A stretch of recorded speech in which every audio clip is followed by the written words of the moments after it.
అత్యున్నత మాకు ప్రియమైన దేవుని బిడ్డలందరికీ ఈ ఉదయకాల సమయంలో మన ప్రభు అయిన యేసుక్రీస్తు శ్రేష్టమైన నామములో మీ అందరికీ శుభములు తెలియజేస్తున్నానండి. ఎలాగున్నారు? బాగున్నారు కదా? మీరు పిల్లలంతా కుటుంబం క్షేమంగా ఉన్నారు కదండి?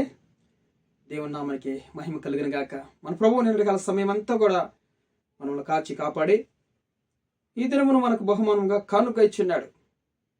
ఆయన పరిశుద్ధ నామానికి మహిమ కలుగును గాక. అవును కదా, ఈ దినం చూడలేని వారు ఎంతో మంది ఉన్నారు.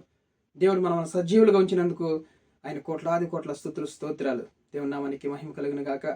ఉదయకాల సమయంలో మనం వాగ్దానం కోసం ఎదురు చూస్తున్నాం కదండి. పరిశుద్ధ గ్రంథాలు తెరిచినట్లయితే యోహాను సువార్తలో 14వ అధ్యాయము 14వ వచనం. యోహాను సువార్త 14వ అధ్యాయము 14వ వచనం. నా నామమున మీరు నన్ను ఏమి అడిగినను నేను చేతును. దేవుని నామానికి మహిమ కలుగును గాక. హల్లెలూయా. చూడండి, ఈరోజు ఆయన పరిశుద్ధ నామంలో మనం ఏదడిగినా కూడా దానిని నేను చేస్తాను అంటున్నాడు దేవుడు. నేను చేయను అనలేదు. ఎందుకంటే ఆయన అబద్ధమాడుటకు మానవుడు కాదు, పశ్చాత్తాపడుటకు నరపుత్రుడు కాదు. ఆయన నామంలో, ఆయన నామం మరి ఊహించి, మరి గొప్ప నామం కదా, పూజింపదగిన నామం కదా, ఆరాధించగలిగినటువంటి నామం, గొప్ప నామం కదా, అన్ని నామములకైనటువంటి ఉన్నతమైన పైనామం కలిగినది ఆయన నామం, యేసుక్రీస్తు నామం.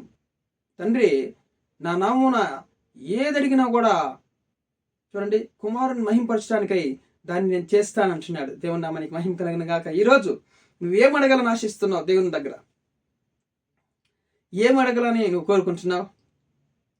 మనం అడగాల్సినది చూడండి, భౌతికమైన ఆశీర్వాదాలు మనం సంపాదించుకోవచ్చు, కానీ సంపాదించుకోలేనటువంటి ఆశీర్వాదాలు మనం అడగాలి దేవుని దగ్గర. హల్లెలూయా. మనకి ఏదైతే అసాధ్యంగా ఉందో అది దేవుని దగ్గర మనం అడగడం నేర్చుకోవాలి. అది దేవుడు అంటున్నాడు, నా నామమున మీరు ఏది అడిగినా కూడా నేను దాన్ని చేస్తాను. నేను ఎప్పుడు కూడా వెనక తినను. ఈరోజు మనం ఏం అడగాలి? ప్రభా, సొలొమోను ఏమడిగాడు? ప్రభా, ఈ ప్రజలందరినీ కూడా పరిపాలించడానికి నాకు జ్ఞానం చాలదు, నాకు జ్ఞానం అనుగ్రహించు అన్నాడు. చూడండి, సొలొమోను ఎంత జ్ఞాని. ఈరోజు నా నామమును ఏదైనా చేస్తాను చేయమంటే మనం ఏం అడుగుతామంటే కార్లు, బంగ్లాలు, ఆస్తులు, అంతస్తులు, డబ్బు, ధనము, నేను గొప్పగా ఉండాలి, ఇలాంటి ఆశీర్వాదాలు, భౌతికమైన ఆశీర్వాదాలు మనం అడగడానికి ఇష్టపడతాం కదా. కానీ సొలొమోను, ప్రభా, ఈ ప్రజలందరినీ పరిపాలించడానికి నాకు వయస్సు చాలదు, జ్ఞానం చాలదయ్యా అన్నప్పుడు దేవుడు ఆ ప్రార్థన ఎంతో మెచ్చుకున్నాడు. నా నామమున ఏదైనా కూడా చేస్తానన్నాడు. ఆయనకి చూడండి, సొలొమోను లాంటి జ్ఞానవంతుడు లేడంట పరిశుద్ధ గ్రంథంలో. ఎంత జ్ఞానమే తెలిసిన సొలొమోను. దానితో పాటే ఆస్తులను, అంతస్తులను కూడా దేవుడు అనుగ్రహించిన. అడగకపోయినా కూడా దేవునికి చాలా ఇష్టమైంది. అతను అడిగినటువంటి మాట దేవునికి ఎంతో ఇష్టమైపోయింది. ఈరోజు దేవునికి ఇష్టానుసారంగా, ఆయన చిత్తానుసారముగా ఆయన నామమున నువ్వు ఏది అడిగినా కూడా ఆయన లేదు అని చెప్పడంట. ఏమని అడుగుతున్నావు? ప్రభా, నేను గొప్ప సేవకుని కావాలని అడుగుతున్నావా? ప్రభా, మీ సన్నిధిలో నేను గొప్ప ఆరాధికుని కావాలి, ఆరాధించాలి, నేను మీ సన్నిధిలో పాటలు పాడాలి, ప్రభా మీ సన్నిధిలో నేను గిటార్ వాయించాలి, ప్రభా మీ సన్నిధిలో నేను కీబోర్డ్ వాయించాలి, మీ సన్నిధిలో నేను ఫ్యాడ్ కొట్టాలి, తపాలా వాయించాలి. ఇలాగా ఆత్మీయ ఆశీర్వాదాలు దేవుని సన్నిధిలో వాడబడడానికి నువ్వు ఏదైతే అడుగుతున్నావో, అంతేకాకుండా నేను గొప్ప మందిరాలు, అనేక మందిరాలు కట్టాలి ప్రభు, పౌలు గారి వలె.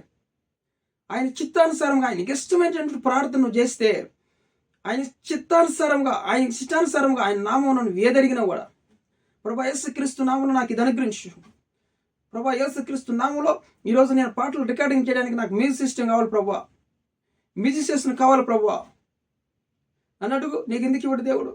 ప్రభా, నేను సువార్త ప్రకటించడానికి నాకు వాక్య జ్ఞానం లేదు, వాక్య జ్ఞానం నాకు అనుగ్రహించు ప్రభా మీ నామంలో అని అడుగు. ఎందుకు ఇవ్వడు దేవుడు? ఏదడిగినా కూడా నా చిత్తానుసారంగా ఆయన దానిని చేస్తాను అంటున్నాడు. కానీ పనికిరాని ఆశీర్వాదాలు మనం అడుగుతూ ఉంటాం. ఎప్పుడు కూడా మనకి మనిషి యొక్క జ్ఞానం ఎలాగ ఉంటుందంటే చూడండి, దేవుని యొక్క అజ్ఞానం కన్నా మన జ్ఞానము వెర్రితనంగా ఉంటుంది. దేవుడు ఎంత జ్ఞాని, మహాజ్ఞాని ఆయన. కాబట్టి ఆయన నామమును నువ్వు ఏది అడగాలని కోరుకుంటున్నావు? ఈరోజు మంచి ఆరోగ్యం అడుగు, పర్వాలేదు, దేవుడు దాన్ని ఒప్పుకొంచాడు.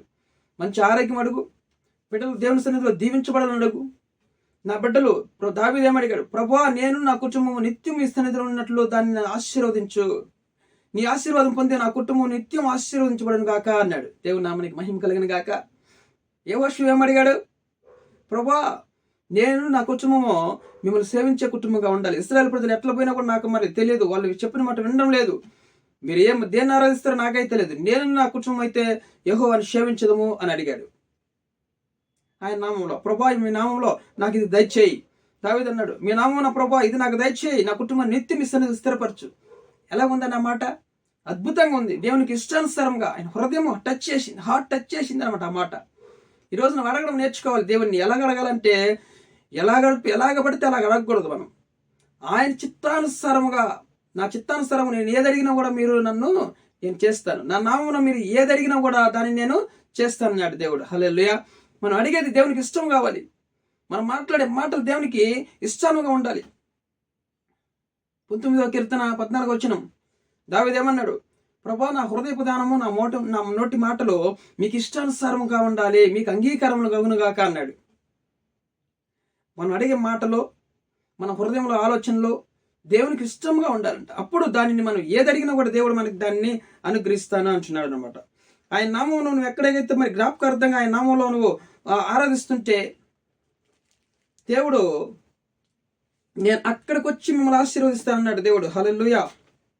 అక్కడికి వచ్చి ఆశీర్వదిస్తాడంట ఆయన.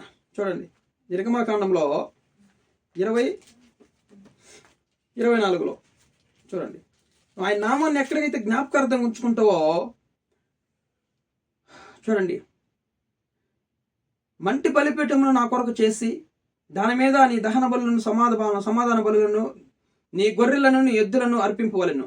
నేను నా నామమును చూడండి, నా నామమును జ్ఞాపకార్థముగా నుంచి ప్రతి స్థలములోను నీ యొద్దకు వచ్చి నిన్ను ఆశీర్వదిస్తాను. హల్లెలూయా. చూడండి, ఆయన నామాన్ని ఎప్పుడు నువ్వు జ్ఞాపకార్థం పెంచుకోవాలి. ఆయన నామంలో మనం అడుగుతూ ఉండాలి. ప్రతిది కూడా ఆయన నామంలో, యేసుక్రీస్తు నామంలో అడుగుతున్నాను తండ్రి, యేసుక్రీస్తు నామంలో ఇది మాకు దయచేయి తండ్రి అని అడిగినప్పుడు జ్ఞాపకార్థంగా ఉంచుకుంటున్నావు కదా, అక్కడికి ఎక్కడైతే నువ్వు ఆయన నామం జ్ఞాపకార్థంగా ఉంచుతున్నావో ఆ స్థలంలోనికి నీ యొద్దకు వచ్చి నిన్ను ఆశీర్వదిస్తా అంటున్నాడు దేవుడు. దేవుని నామానికి మహిమ కలిగిన గాక. భయపడకు. ఆయన నామాన్ని జ్ఞాపకం చేసుకు ఈరోజు జ్ఞాపకార్థంగా ఉంచుకో నీ మనసులో, నీ కుటుంబంలో. ఈరోజు నీ యొద్దకు వచ్చి నిన్ను ఆశీర్వదించబోతున్నాడు దేవుడు. ఆయన నామం ఏదడుగుతున్నావు అడుగు, నీకు ఇష్టం కోరుకో. మంచి వివాహ సంబంధం కావాలి ప్రభు నాకు అని అడుగుతున్నావా, దేవుడు ఖచ్చితంగా నీకు మంచి వివాహ సంబంధం సమకూరుస్తాడు. గర్భం లేదని అడుగుతున్నావా, నీకు ఖచ్చితంగా మంచి మోషేలాంటి మరి కుమారుని అనుగ్రహించబోతున్నాడు దేవుడు నీకు. ఆయన నామం అడుగు, యేసుక్రీస్తు నామం అడుగు. యెహోవా నామం పేరిట మనం అడగాలి అంటే యేసుక్రీస్తు నామమే అది. దేవుని నామానికి మహిమ కలిగిన గాక. అంతేకాకుండా చూడండి, మనము 2వ సమూయేలు గ్రంథంలో 6:18 కూడా చూడండి.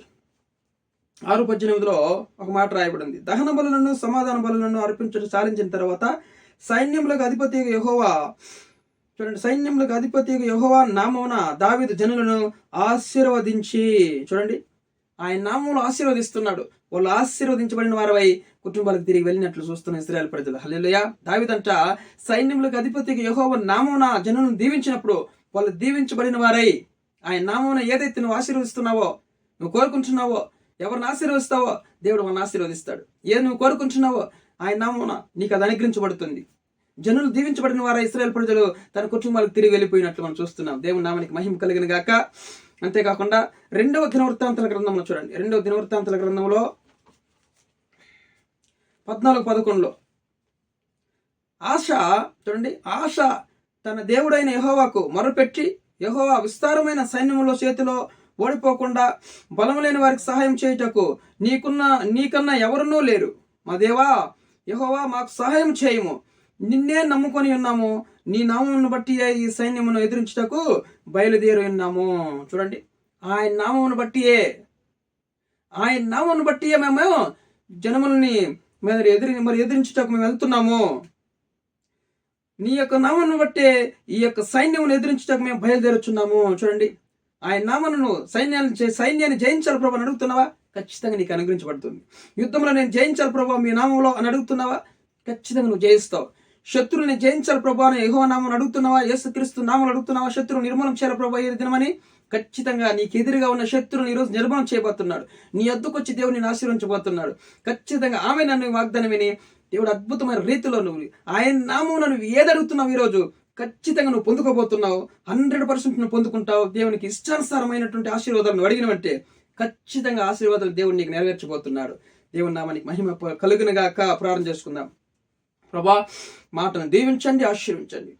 నా నామమున మీది ఏది అడిగినా కూడా దాన్ని నేను చేస్తానని వాగ్దానం చేసిన ప్రభా, మీ బిడ్డలు మీ నామంలో ఏదైతే అడుగుతున్నారో వాళ్ళకి అది యేసు క్రీస్తు నామంలో అనుగ్రహించబడును కాక తండ్రి. వీడియో చూస్తున్న వాళ్ళందరూ కూడా వాళ్ళ ఈ వాగ్దానం పొందుకొని సంతోషంగా ఉండడానికి ప్రభా, నా నామమును జ్ఞాపకార్థంగా ఉంచు. ప్రతి స్థలంలో నేను మీ ఎద్దుకొచ్చి నేను ఆశీర్వదిస్తాను. అదే ఈ మాట ఎంత అద్భుతంగా ఉంది ప్రభా. ఈ మాట నెరవేర్చండి, సహాయించండి. మీ బిడ్డలు ఆశీర్వించబడే రోజు ఆశీర్వించబడిన వారే తండ్రి. ఖచ్చితంగా నాయన మీ నామములు అడిగిన వారందరికీ కూడా నాయన మీరు దాన్ని చేసి ఏదైతే అడుగుతున్నారో అది అద్భుతమైన రీతిలో అనుగ్రహించి సహాయం తెచ్చేయమని, కృప చూపించమని, ఈరోజు సమస్యలో ఉన్న వారిని విడుదల తెచ్చేయండి. అనారోగ్యంతో ఉన్న స్వస్థపరచండి. వివాహం కాని వారికి వివాహం తెచ్చేయండి. సమాధానం తెచ్చండి. ప్రభా, మీ నామంలో ఏది అడుగుతున్నారో వాళ్ళని ఆయన సమాధి అది అనుగ్రహించి ఆయన కృప చూపించమని, మీ నామానికి మహిమ తెచ్చుకోమని ప్రార్థిస్తూ యేసుక్రీస్తు జయం కలిగిన నామంలో ఈ యొక్క ప్రార్థన అడిగి వేడుకొని పొంది ఉన్నాం మా ప్రియ పరలోకపు తండ్రి. ఆమెన్. ఆమెన్.